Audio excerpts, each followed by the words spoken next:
Assalamualaikum warahmatullahi wabarakatuh. Saya Talita Luna Ramadisa. Di sini saya akan sedikit menjelaskan tentang obat-obat antidepresan. Obat antidepresan dibagi menjadi beberapa kelas. Namun yang akan saya jelaskan di sini hanya dua kelas, yaitu SSRI dan SNRI. SNRI sendiri dibagi menjadi dua kelas, yaitu TCA dan New SNRI. Yang pertama ada TCA. TCA dia memiliki mekanisme menghambat reuptake serotonin dan norepinefrin. Kemudian dia juga mempengaruhi reseptor sistem termasuk kolinergik, neurologik, dan sistem kardiovaskular. Efek samping yang ditimbulkan obat pada kelas ini yaitu ada sedasi, mulut kering, konstipasi, pandangan kabur, retensi urin, pusing, takikardia, gangguan memori, dan hipertensi ortostatik. Selanjutnya ada kelas SSRI. Obat pada kelas ini memiliki mekanisme yaitu menghambat reuptake serotonin selektif. Obat pada kelas ini juga sedikit atau tidak berikatan dengan alfa adrenergik, histamin, ataupun reseptor kolinergik.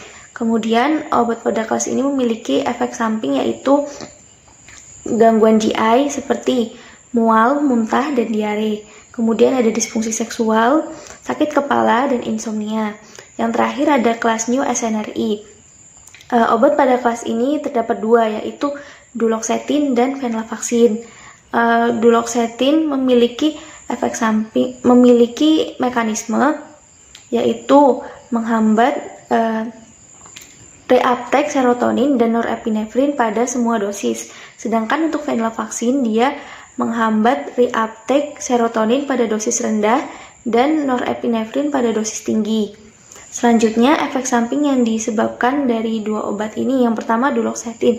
Dia efek sampingnya yaitu mual, mulut kering, konstipasi, penurunan nafsu makan, dan insomnia.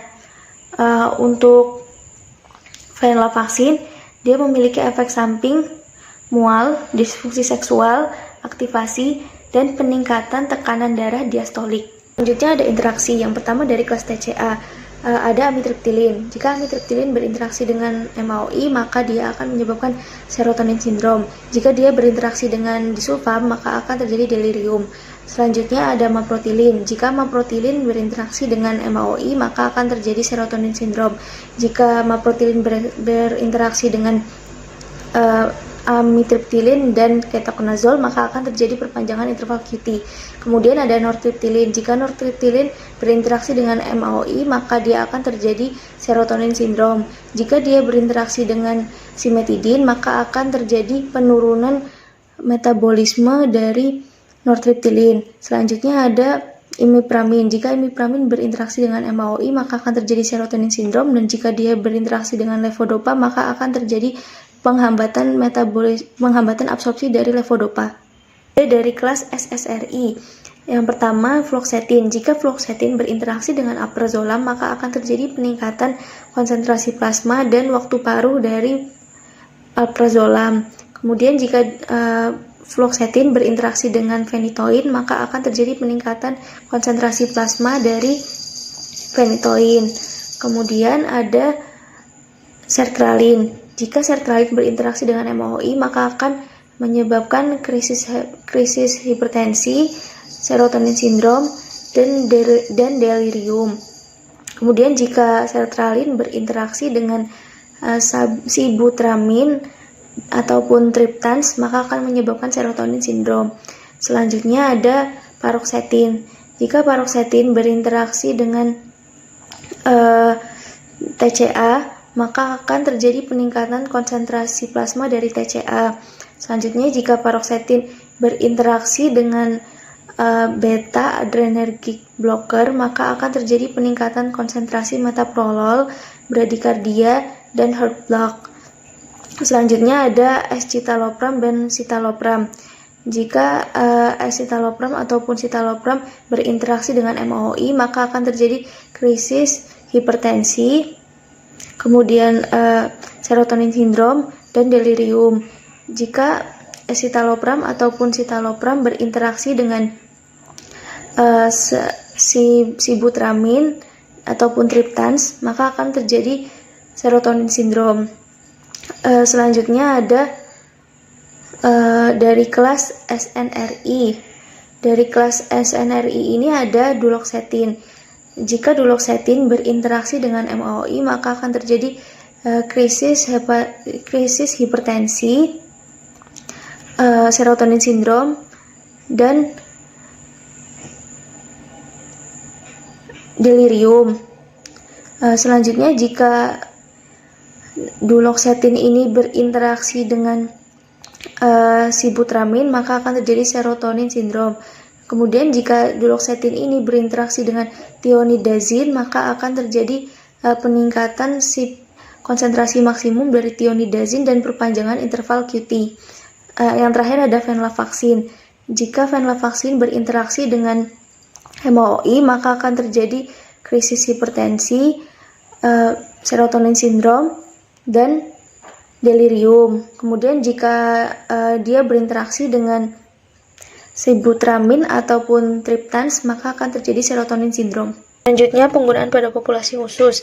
Pada kelas TCA, yang pertama ada amitriptilin. Untuk kehamilan pada kategori C, untuk ibu menyusui, hentikan ASI atau penggunaan obat. Selanjutnya untuk pediatri, hentikan tidak efektif pada anak ataupun remaja dan tidak direkomendasikan untuk anak usia di bawah 12 tahun. Selanjutnya untuk geriatri, efikasi dan efektivitas sama dengan younger adult. Selanjutnya untuk gangguan hati, gunakan dengan peringatan. Kemudian ada maprotilin. Untuk maprotilin ini, kehamilan pada kategori B, menyusui, gunakan dengan peringatan. Kemudian untuk pediatri, efikasi dan efektivitas pada anak usia di bawah 18 tahun belum ditetapkan. Untuk geriatri, sangat efektif dan ditoleransi dengan baik pada pasien geriatri. Selanjutnya untuk yang selanjutnya ada nortriptilin untuk kehamilan kategori D, kemudian menyusui, tidak direkomendasikan penggunaannya. Kemudian untuk pediatri, tidak direkomendasikan untuk anak usia di bawah 18 tahun. Untuk geriatri, pilih dosis dengan hati-hati. Kemudian untuk gangguan hati, gunakan dengan peringatan. Yang terakhir ada imipramin. Untuk kehamilan itu kategori D. Kemudian untuk menyusui, tidak direkomendasikan menyusui. Kemudian untuk pediatri, keamanan dan efikasi pada anak usia di bawah 18 tahun belum ditetapkan. Kemudian untuk geriatri, dosis awal 25-50 mg, kemudian dapat ditingkatkan sesuai dengan respons dan toleransi pada maksimal 100 mg per hari. Kemudian untuk pasien dengan gangguan hati dan ginjal, itu gunakan dengan hati-hati untuk pasien dengan gangguan hati dan ginjal sedang hingga berat. Selanjutnya untuk kelas SSRI. Yang pertama ada fluoxetine untuk kehamilan kategori D. Untuk menyusui, penggunaannya tidak direkomendasikan.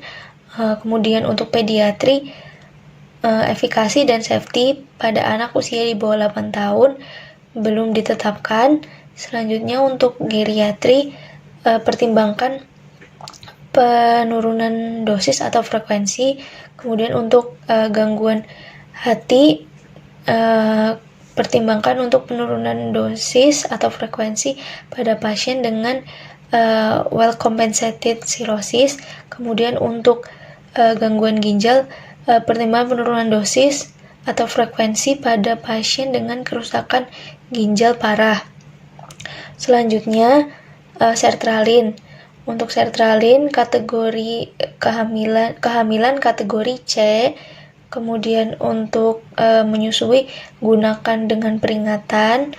Kemudian untuk pediatrik, safety dan efikasi untuk anak usia di bawah 18 tahun tidak ditetapkan. Kemudian untuk geriatri,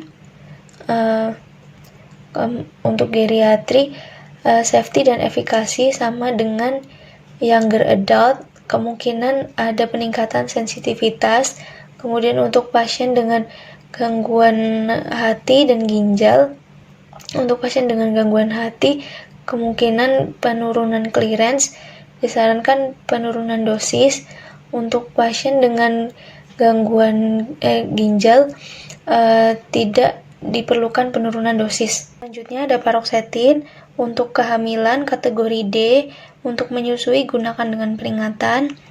Untuk pediatri, safety dan efikasi pada anak usia di bawah 18 tahun tidak ditetapkan. Selanjutnya untuk geriatri, kemungkinan menurunkan clearance. Selanjutnya untuk gangguan hati dan ginjal, kemungkinan meningkatkan konsentrasi plasma dan menurunkan clearance, sehingga diperlukan pengaturan penurunan dosis atau frekuensi. Kemudian untuk selanjutnya ada escitalopram dan citalopram. Untuk kehamilan kategori C, kemudian untuk menyusui hentikan ASI atau penggunaan obat. Kemudian untuk pediatri, keamanan dan safety dan efikasi pada anak usia di bawah 18 tahun belum ditetapkan. Kemudian untuk pediatri, efektivitas dan safety dan efikasi sama dengan younger adult, kemungkinan meningkatkan sensitivitas. Kemudian untuk gangguan hati, gunakan dengan hati-hati, gunakan dengan peringatan. Untuk escitalopram pada dosis 10 mg per hari. Kemudian untuk gangguan ginjal pada escitalopram tidak diperlukan pengaturan dosis, sedangkan pada citalopram gunakan dengan hati-hati pada pasien dengan gangguan ginjal berat. Terakhir ada dari kelas SNRI, ada duloxetin. Untuk duloxetin kehamilan kategori C, untuk menyusui tidak disarankan penggunaannya. Kemudian untuk pediatri, safety dan efikasi pada anak usia di bawah 18 tahun tidak ditetapkan. Untuk pediatri, safety dan efikasi sama dengan younger adult, mungkin terjadi peningkatan sensitivitas. Kemudian untuk pasien dengan gangguan hati, tidak disarankan penggunaannya pada pasien dengan insufisiensi hati atau penggunaan alkohol secara berlebih. Kemudian untuk gangguan ginjal, tidak disarankan penggunaannya pada pasien dengan kerusakan ginjal berat.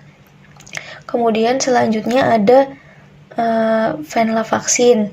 Untuk venlafaxine kehamilan kategori C, kemudian untuk menyusui hentikan penggunaan obat atau hentikan ASI. Kemudian untuk pediatri, safety dan efikasi pada anak-anak tidak ditetapkan. Kemudian untuk geriatri, safety dan efikasi sama dengan younger adult, kemungkinan terjadi peningkatan sensitivitas.